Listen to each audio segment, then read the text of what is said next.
What's up, everybody?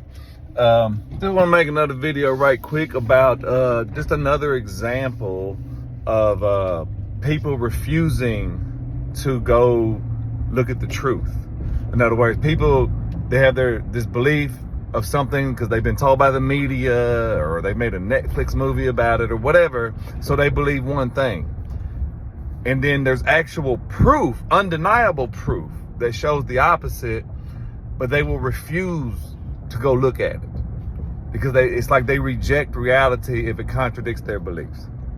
And what I'm talking about specifically this time is the Central Park 5.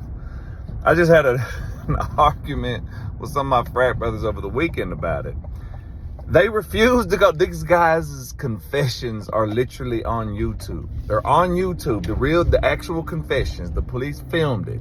Their parents are sitting right there with them. There's no coercion, none of that. Matter of fact, when you're a juvenile, they can't legally.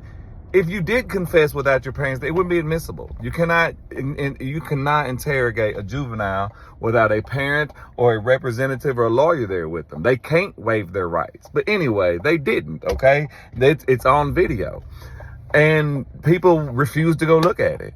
You know, they didn't actually penetrate the woman with a penis and ejaculate. But it wasn't because they didn't try.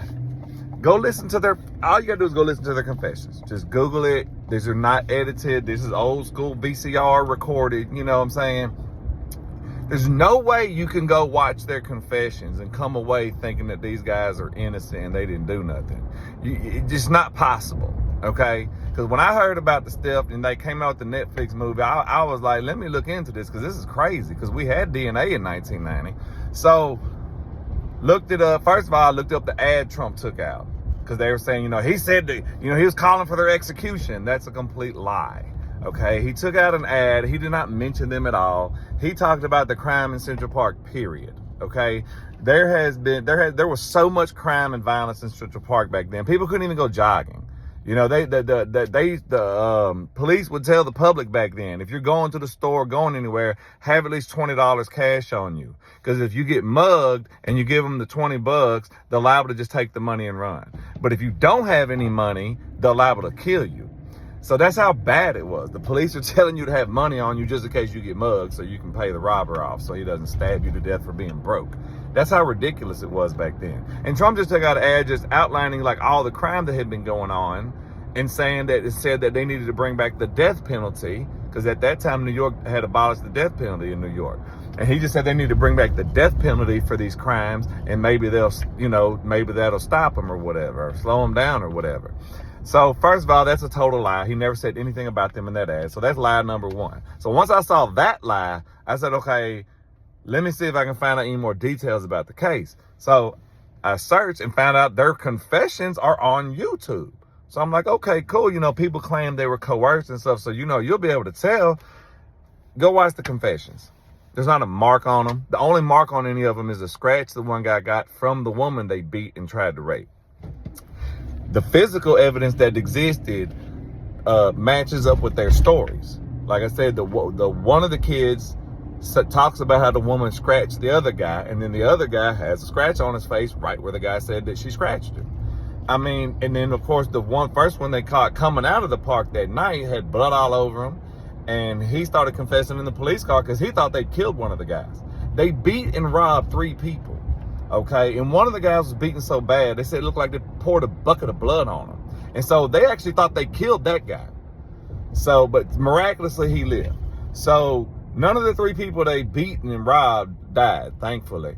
But anyway, they were clearly 100% guilty of all of that. And to me, in my opinion, they're guilty of the rape too. Because if they don't beat that woman and leave her laying there to die, that other guy can't come along and rape her. You understand what I'm saying? So in Louisiana, they'd be guilty of rape still because they were a principal to the crime. They caused it to happen. Okay. So apparently this other guy wasn't with them.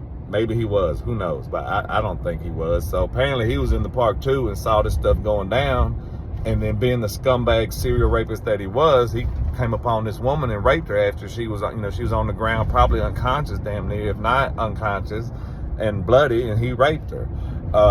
But go listen to their confessions, though. They tried to hunt her. They were teenagers. Like, most of these kids were like 15, 16, 17. I think one of them was 18 or 19. The rest were 17 to 15. So apparently they weren't very experienced, didn't know what they were doing. So one or two of them did try to rape her, but they just couldn't get it done. It's all in their confessions, people. That's what kills me about people nowadays. Because I don't believe the bullshit they tell you on TV. I don't believe none of that shit. I try to, confirm stuff, do my own research if possible. And that's what I did when I heard about this movie and all this stuff here. That's what I did. And it was that simple. It was easy to find. You just Google it, and they're literally on YouTube. They're actual confessions where they all describe the crimes in detail. All their stories match. Okay, there's only one way. 4 or